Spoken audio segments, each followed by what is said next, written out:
dowladda Turkiga ayaa natiijo ka soo saartay soo saarka shidaalka Soomaaliya iyo la dagaalanka kooxaha burcadbadeeda ee maalmihii u dambeeyay dhaqdhaqaaqida iyo awoodda ka muujinaya dhanka badweynta Hindiya.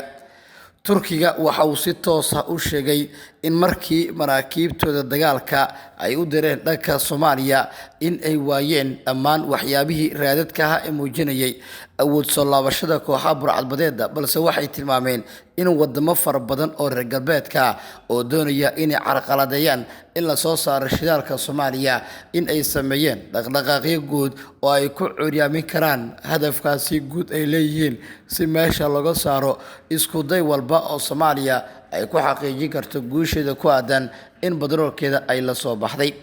Saraakiisha iyo mas'uuliyiinta Ankara ayaa waxay tilmaameen in ciidamada ka howlgalaya dhanka badda ay yihiin kuwa ugu badan ee howlgalka sameeyay, kuwaas oo gaaray xitaa cirifyada kala duwan ee badda Soomaaliya. xuduudaha xitaa way ka tallaabeen waa dhanka maranbiyeedka, iyadoo taasi keentay in Turkiga natiijada uu soo saaro ay noqotay in aanay jirin ama u muuqan awood weyn oo la xiriirta soo laabashada kooxaha burcadbadeeda, balse maraakiibta qaarkood ay doonayaan in iyagu ay abuuraan si ay u sii joogaan xeebaha Soomaaliya.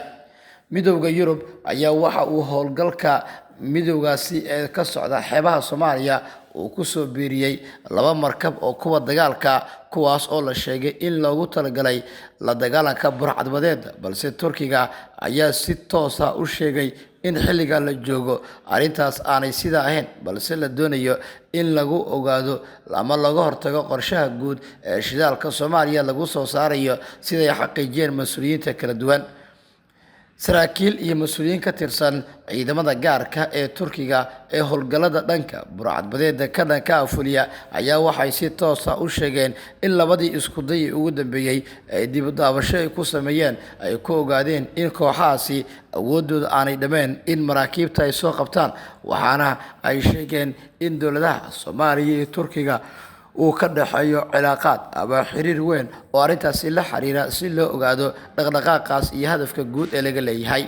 Warbaahinta Xuuraansi ayaa isha soo marisay dhaqdhaqaaqyadaasi guud ee socda, iyadoona ay ogaatay xogaha guud ee ku saabsan arrimaha hadda jira, taa oo keentay in mas'uuliyiinta iyo xubnahanba ay raadiyaan dhaqdhaqaaqyada guud ee arrimahaasi ku saabsan si looga hortago wax walba oo liddi ku ah soo saarka shidaalka Soomaaliya, xasiloonida dhanka badda Soomaaliya, iyo in guud ahaan ciidamo shisheeye la keeno xeebaha Soomaaliya, iyadoo looga qiildayayo in maraakiibta iyo doomaha caalamiga ay halis ugu jiraan kooxihii burcadbadeeda ee 2010 ilaa 2015 hawada caalamka ka qabsaday maraakiibta iyo doomaha maraya dhanka iyo Soomaaliya oo ugu dambeyn kooxahaasi laga takhalusay.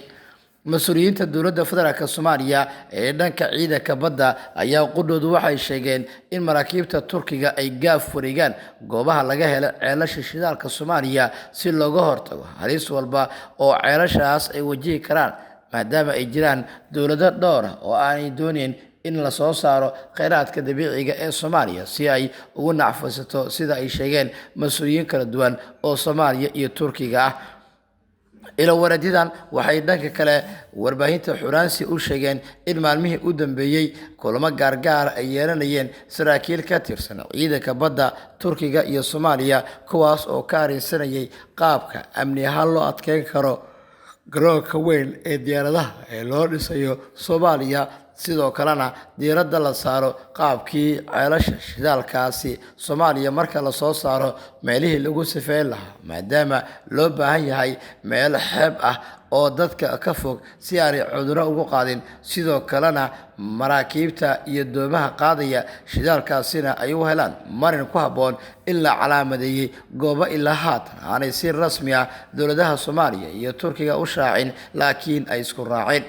Mas'uuliyiintan waxay dhanka kale tilmaameen in ay socdaan dhaqdhaqaaqyo kale oo arrimahan ku saabsan tiyo jirto, ayaa haddana waxay dowladaha Soomaaliya iyo Turkiga ay wadaan dhaqdhaqaaqyo kale oo ku saabsan arrimahan si loo soo saaro shidaalka Soomaaliya iyo in la soo afjaro kooxaha kooban ee burcadbadeeda ee hadda la doonayo in lagu abuuro xeebaha Soomaaliya si mar kale caalamka loogu soo jeediyo xeebaha dalka, maadaama kooxaha burcadbadeedu yihiin kuwa malaayiin dollar ka sameeyay qafaalashada madax furashada ay ka qaataan maraakiibta iyo dadka la socda walow hadda sidii hore aanay ahayn baraarug badanna uu jiro sidoo kalena dowladda Soomaaliya ay diiradda saartay sidii arrimahaas ay uga hortagi lahayd wixii warar iyo dhacdooyin arrimahan ka soo kordha baahintiina tan xigta ee warbaahinta Xuraansi ku daawo